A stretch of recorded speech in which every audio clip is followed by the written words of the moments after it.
નમસ્કાર મિત્રો, આજે આપણે એ 10 ઇમ્પોર્ટન્ટ પોઈન્ટ પર ડિસ્કસ કરવાના છે કે સેમ્પલ હાઉસ જોવા જઈએ છે ત્યારે કઈ 10 બાબતોનું ધ્યાન રાખવું જોઈએ.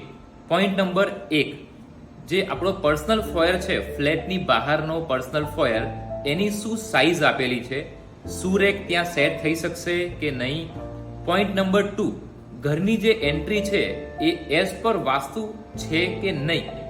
પોઈન્ટ નંબર 3, જે સીલિંગની હાઇટ છે ઘરની અંદર, એક સીલિંગની હાઇટ શું સાઇઝમાં આપેલી છે.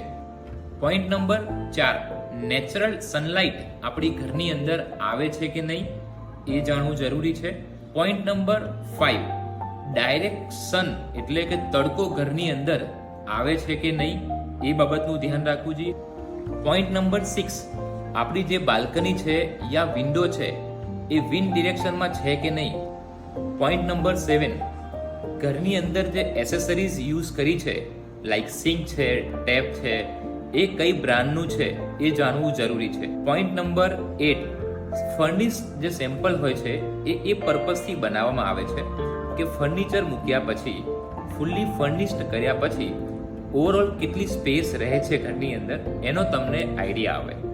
પોઈન્ટ નંબર 9, ઘરની અંદર વોલમાં ઘણી જગ્યાએ બહુ જ મોટા કોલમ આવી જતા હોય છે જેથી ફર્નિશ સેટ કરવામાં પ્રોબ્લેમ થતી હોય, તો વોલ ક્લિયર છે યા કોલમ વધારે છે એ ચેક કરવું જરૂરી છે.